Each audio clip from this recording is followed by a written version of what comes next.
en este arte la muerte de gente jovencísima. 32 años tenía Nicolaus Bruns cuando en 1697 dejó este mundo. Tenía 12 años, Bach, entonces era un chaval, y era organista, era violinista. Había sido nada menos que el discípulo predilecto de Buxtehude, con eso se dice todo. Pero además tocaba la viola de gamba y, según atestigua Johannes Mattheson, tocaba el violín magníficamente y se acompañaba con el pedalier del órgano. O sea que era hombre verdaderamente de habilidades extremadas, este jovencísimo Nicolaus Bruns. Su padre, que era el que le había traído a Paul Bruns, le había transmitido gran parte ya de su sabiduría, le había puesto a estudiar con Buxtehude con menos de 12 años, había sido discípulo nada menos que de Franz Thunder. O sea que es que, como se dice en estos casos, de casta le venía al galgo, ¿no? En fin, el caso es que el 29 de marzo de 1689 ganó por oposición y por absoluta, por mayoría arrolladora, la plaza de organista de Husum, y por desgracia pues permaneció muy poco tiempo en ella, pese a que luego, habiendo tenido una oferta nada menos que de Copenhague, la rechazó porque los de Husum le subieron inmediatamente el sueldo, ¿no? En fin, el caso es que en Copenhague, donde hizo un pequeño viaje, había tenido contactos con músicos italianos, y de ahí se explica, aparte del conocimiento, naturalmente el conocimiento de las partituras, de ahí se explica cómo la influencia del melodismo italiano está ya tan presente en su música vocal. Este Hemmt eure Tränenflut, es decir, cortado, interrumpido el flujo de vuestras lágrimas, es un madrigal de texto no litúrgico, aunque sí sacro, que alude a la resurrección y demás. Pues está escrito a 9 voces, 4 de las cuales son vocales y 5 instrumentales, de modo que estamos enteramente dentro del estilo del concierto sacro en la más pura línea alemana, italiana pasada por Alemania, que ya había puesto en circulación Heinrich Schütz. El resultado es una pieza de tanta belleza melódica como esto.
Pues ahí tenemos un amén conclusivo fugado en el más puro estilo figuralis, el más puro estilo antiguo, en que, y a lo largo de todo este madrigal de Nicolaus Bruns que hemos oído en los últimos 13 minutos, en que los elementos ornamentales no tienen ningún valor decorativo, son puramente, musicalmente esenciales, ¿no? Este es un tema largo y tendido que recorre, que atraviesa toda la historia de la música, el tema del valor ornamental o del valor temático de los adornos, pero en fin, de momento lo vamos a suspender, o lo vamos a aplicar, mejor dicho, al ejemplo que viene a continuación, de la vocalidad polifónica, porque los instrumentos están cantando en pie de igualdad con la voz, aquí lo acabamos de escuchar. Vamos a pasar a otra música en que la voz está tratada como un instrumento. Me explico, cuando digo como un instrumento me refiero a que si antes oíamos un concierto o un fragmento de un concierto para violín y orquesta, ahora vamos a hacerlo de un concierto para soprano y percusión. Percusión que es el flotar de esa voz cantando interminables melismas sobre resonancias metálicas y cristalinas de los instrumentos de lámina.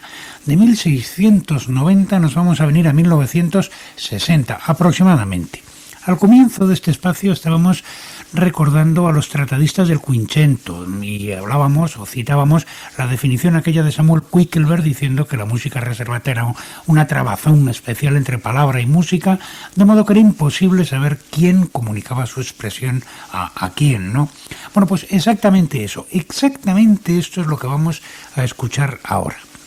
Pierre Boulez, y habría que empezar citando esa frase múltiplemente citada suya de que el poema ocupa el centro mismo de la música y que precisamente por eso está ausente de ella.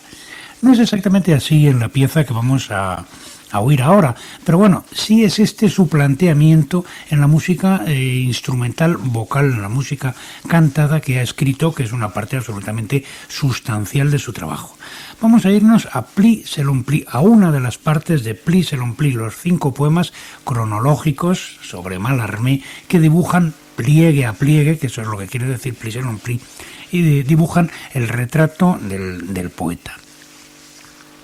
Es una especie de tratamiento del conjunto de las notas, el tratamiento de las series y de los grupos de ellas deducidos, pues es una especie de organismo que genera otra estructura formal de series derivadas y que por eso mismo desaparece de la vista.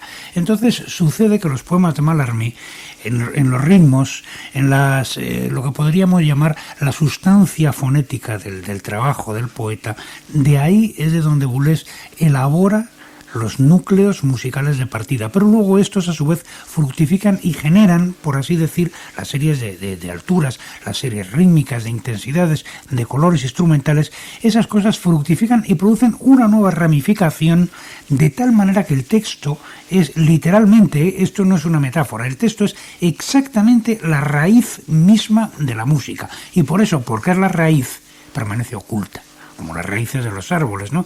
Pero a partir de ella se está vivificando todo lo que hay encima. ¿Qué es lo que se escucha entonces? Bueno, pues algo que se parece mucho, claro, parte de la fonética francesa también, a su música sobre René Char, pero que al mismo tiempo es totalmente distinta. El arabesco ahora es infinitamente más desarrollado.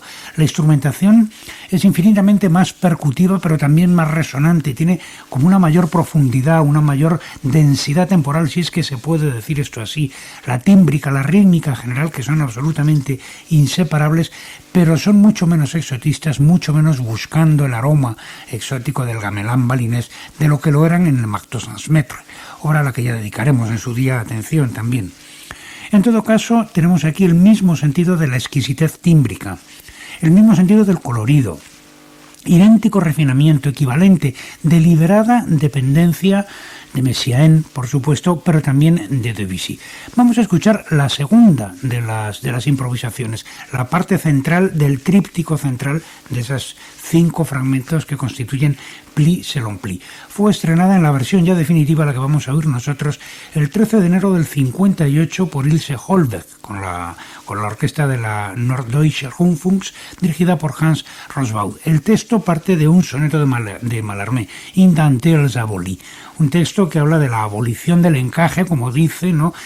Pero ese encaje es al mismo tiempo el telón, es la guirnalda que envuelve y que al mismo tiempo descubre y al mismo tiempo oculta y al mismo tiempo refuta imágenes que son imágenes sexuales, que son imágenes del lecho ausente. Por supuesto, el texto es absolutamente, lo tengo aquí delante, pero es absolutamente imposible traducirlo. Pero la música, de algún modo, lo traduce también sin decirlo, cantándolo y sin enunciarlo. En definitiva, si hay una música de nuestro tiempo que de verdad merezca enteramente el nombre de música reservata, esa es precisa, justamente esta.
Piano, arpa, vibráfono, celesta, campanas tubulares, pequeña percusión, substrato para una voz que está tejiendo ahí su fascinante, su ágil pirueta. Voces e instrumentos en diálogo concertado en Nicolaus Bruns, acabamos de escucharlo. Voz concertante ahora sobre la percusión en este fragmento bellísimo de Plis et l'Ompli de Pierre Boulez. Bueno, pues finalmente ahora la voz con la voz. La belleza diafónica de la música más antigua, no menos melismática, eso sí, que esto que acabamos de escuchar. Aleluya, gratulemur el letemur, es una pieza del Códice Calistino. Vamos a saltar de final del siglo XX a finales del siglo XII. Es una prosa, un tropo, ¿no?, basado en una línea gregoriana, pero con una adición de palabras griegas y hebreas entre el latín. Aparente independencia de las palabras y de la música, una música que proclama aquí su gloriosa autosuficiencia. ¿Realmente están tan lejanas estas dos músicas que se encuentran, sin embargo, a 800 años de distancia?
Bueno, y finalmente ya no nos queda más que una manera de tratar la voz, porque sin decirlo acabamos de desarrollar en la última hora casi un monográfico sobre las distintas formas de tratar la voz juntamente con los instrumentos, acabando o casi acabando con esta diafonía, con las voces solas como recitación, como canto, como una especie de bordón por debajo, en fin, pues no nos queda más que una manera ya de escuchar el tratamiento de la voz, sería la ópera. Vamos con su más inmediato antecedente.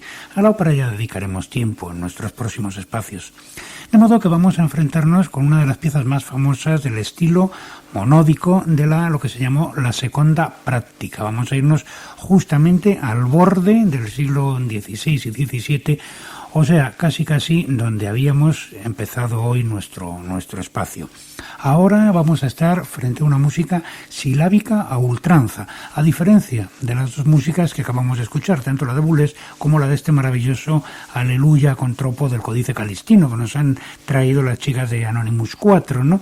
Vamos con este antecedente directo de la ópera, que son las piezas que Giulio Caccini incorpora en su libro, el libro que publica en 1602 con el título de Nuove Musiche. Luego, en vista del éxito que tiene, lo vuelve a editar unos años más tarde. Caccini es uno de los autores que están trabajando en el sentido de reinventar, de reconstruir lo que suponen ellos que es la declamación primitiva. Esto es música de rigurosa vanguardia en su época, la declamación primitiva naturalmente de la tragedia clásica, ¿no? Estamos pues frente al momento en que se está empezando a inventar algo parecido a la arqueología, entonces la fascinación por la antigüedad tiñe, empapa, impregna absolutamente todas las manifestaciones de la cultura, ¿no? Entonces es el momento en que Caccini, que pertenece a la camerata Bardi, no a la camerata a la camerata de Jacopo Corsi, no a la de Giovanni de Bardi, escribe esta colección de 12 madrigales y 10 arias, que les llama así. Las arias, como la que vamos a escuchar, tienen todas la forma A, B, B', con una segunda parte en que hay pequeños ornamentos que el propio compositor indica cuáles deben ser esos ornamentos. Recordáis lo que hemos dicho hace un momento, que esa historia de lo que es sustancial y lo que es adorno, en fin, es una de las dialécticas constantes de la historia de la música. Pues aquí lo tenemos también. Será Caccini autor de una de las dos eurídices que surgen precisamente con el cambio del siglo en 1685 sobre el mismo texto de Rinuccini, la de Jacopo Peri y la suya. Sin duda, Caccini es mejor músico, mejor melodista al menos. En todo caso, esta pieza, que es la más famosa de Nuove Musiche, yo creo que no hace falta ni decir que vamos a escuchar el famosísimo Amarilli mia bella, texto que parece ser es de Guarini, aunque no está muy claro, y que se lo vamos a escuchar a una de las grandes cantantes de la historia, afortunadamente sin instrumentos orinales ni nada. La belleza de la voz diciéndonos este texto y esta música sencillísima, emotiva y que al mismo tiempo es una de las más lánguidas, desde luego también de las más melancólicas de la historia.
Janet Baker, se le diría que se le escapa el alma por la boca cantando este Amarilli mia bella, ¿no?, de Giulio Caccini, una música bellísima y una interpretación no menos hermosa también. En fin, estamos llegando ya y ahora sí que no hay más remedio que poner punto final a estas 2 horas. Vamos a despedirnos con un instrumento ahora, después de oír tanta música vocal, un instrumento que casi canta como una voz. Es Bernard Henry Krusell, uno de los grandes clarinetistas de comienzos del 19, o tanto es tanto como decir, uno de los primeros virtuosos de ese instrumento de tan reciente creación en aquella época. Este hombre era finlandés, nació en 1775 y murió en Estocolmo en 1838, donde era primer clarinete de la orquesta, donde estrenó también una ópera y donde tradujo pues muchos libretos de óperas francesas, porque lo había estudiado también en París con Gossec, y alemanas, porque había estudiado también con Franz Tausch el clarinete en Leipzig.